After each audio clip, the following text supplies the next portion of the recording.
Hello, everybody. Welcome to Cheryl's Organic Food Forest. In this episode, I'm going to share with you how all of my tomatoes are doing. I grew them from seeds inside my home in my grow room, and then I moved them to the greenhouse, and now they're all out in the open. Do you remember the video I made of my tomato seedlings shortly after they germinated? Well, here they are again to remind you that I'm growing Genevieve and Amish Paste, and here they are when I first potted them up when they got a little bit stronger. Hello, gardeners. I decided to share something with you today. I removed the plastic cover from my greenhouse.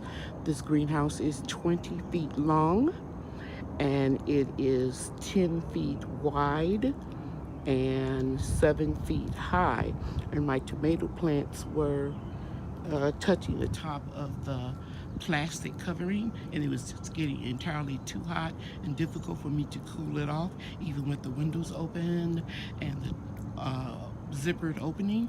So I went ahead and topped the plants off to about a foot, so that in a few weeks when it gets hot and I need to put the shade cloth covering on that I purchased specifically for this greenhouse, it wouldn't be a problem.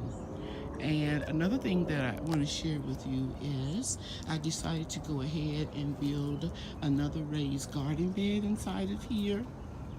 And let's walk around. So as you can see right there, I'm putting a pathway in with small bricks, and then another garden bed over here. And this garden bed will be just as tall as the concrete bricks here. I'm going to add these brick pavers. I'll stack them up just as high, but right now I'm leaving them low because I'm not going to plant anything in here for another year. Well, I might plant something this fall. Nothing that's a root crop, just probably some spinach and some mustard greens, something like that. And the reason why I left the bricks low on here, this side, is because I have to put the shade cloth over here, and I need to make sure that it is all the way down.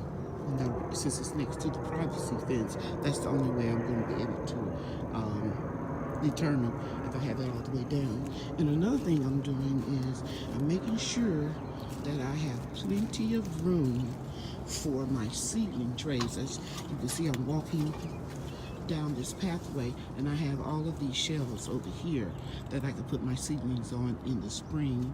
And then let's turn around and go back out, and you can see that I have plenty of room right here where these chairs are, all the way across the front.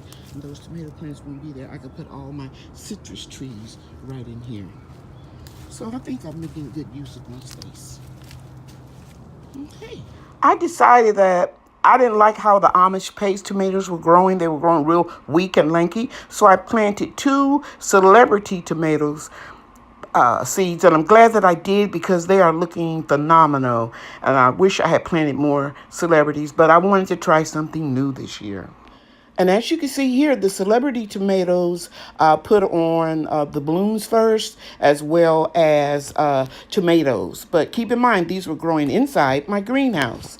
Now here is a look at my dwarf determinate tiny Tims and dwarf red Robbins shortly after germination.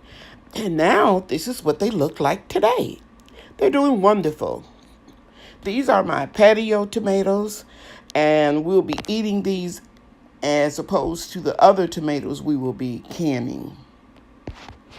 So they're all going to get ripe basically around the same time.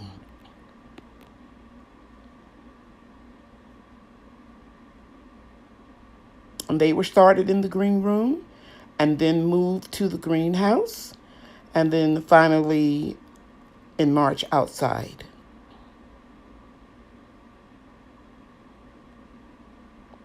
I grew the tiny Tims before. They're very sweet and juicy, and I will be making an update, and I will share with you how they look when they're fully developed and ripe. Thank you for taking time out of your schedules to watch my video. I appreciate each and every one of you. Thank you for watching. Bye now. Very good.